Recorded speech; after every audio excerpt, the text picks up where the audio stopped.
Right breaking news చూస్తున్నాం. జీడిమెట్లలోని ఎల్బీఎన్ నగరంలో దారుణం చోటు చేసుకుంది. ప్రియుడితో కలిసి తల్లిని కూతురు హత్య చేసింది. ప్రేమ వ్యవహారంలో తేజశ్రీని తల్లి అంజలి మందలించింది.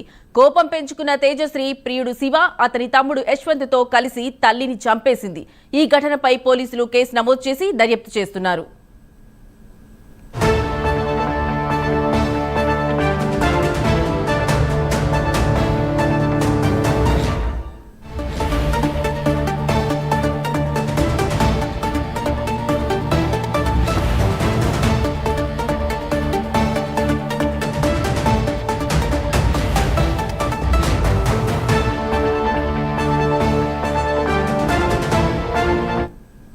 గత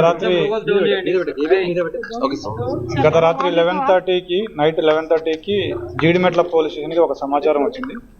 ఆ సమాచారం మేరకు జీడిమెట్ల పరిధిలో ఉన్న ఇది లాల్ బహదూర్ నగర్ ఈ ఏరియాలో ఒక ఇంట్లో ఒక స్త్రీ హత్య గురైందనే సమాచారం వచ్చింది.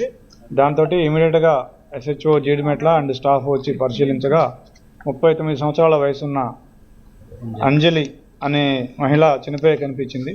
తర్వాత ఆ మృతికి సంబంధించిన కారణాలు మా సిబ్బంది ఇన్వెస్టిగేట్ చేయగా ఆరా తీయగా తెలిసింది ఏంటంటే ఈవిడికి 2 కూతుర్లు ఉన్నారు. ఒక కూతురు వయసు 16 సంవత్సరాలు. ఆ అమ్మాయి పేరు తేజశ్రీ.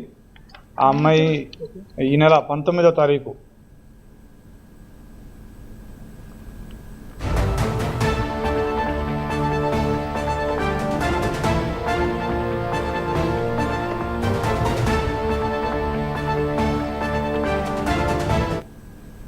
రైట్ బ్రేకింగ్ న్యూస్ చూస్తున్నాం. జీడిమెట్లలోని ఎల్బీఎన్ నగర్లో దారుణం చోటు చేసుకుంది. ప్రియుడితో కలిసి తల్లిని కూతురు హత్య చేసింది.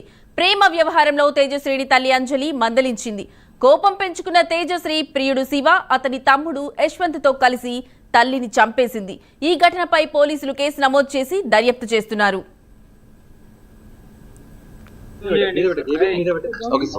గత రాత్రి 11:30కి నైట్ 11:30కి జీడిమెట్ల పోలీస్ స్టేషన్కి ఒక సమాచారం వచ్చింది.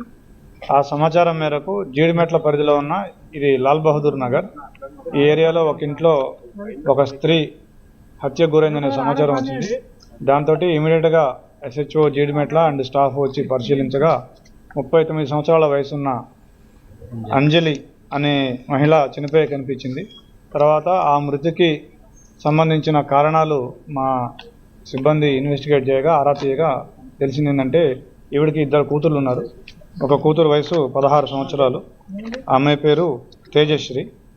ఆ అమ్మాయి ఈ నెల 19వ తారీఖు ఒక లవ్ అఫైర్ తోటి ఒక వ్యక్తితో వెళ్ళిపోవడం జరిగింది. వెంటనే ఆ తల్లి వచ్చి కంప్లైంట్ చేసింది. వెంటనే ఆ అమ్మాయిని మళ్ళీ 20వ తారీఖే మా జీడిమెట్ల పోలీసు వారు అమ్మాయిని ఆ వ్యక్తిని కనిపెట్టి ఇమీడియట్గా ఆ అమ్మాయిని ఆ తల్లికి హ్యాండ్ ఓవర్ చేయడం జరిగింది. ఆ తర్వాత తల్లి బిడ్డకి ఇద్దరికి ఆ విషయంలో మనస్పర్ధలు వచ్చినాయి. ఆ అమ్మాయి తేజశ్రీ ఎవరైతే ఉందో ఆ అమ్మాయి తల్లిని ఎట్లాగైనా అడ్డు తొలగించుకోవాల్సిందే, నేను ఆ అబ్బాయిని పెళ్లి చేసుకోవాలంటే అని చెప్పేసి ఆ అబ్బాయి ఎవరైతే ఆ అమ్మాయి ప్రేమించిన అబ్బాయి ఉన్నాడో శివ, ఇతను కట్టంగూరులో ఉంటాడు, నల్గొండ జిల్లా. ఆ శివాన్ని పిలిచి తన తల్లిని హత్య చేయవలసిందిగా పురికొల్పింది. దాంతో శివ వచ్చి యశ్వంత్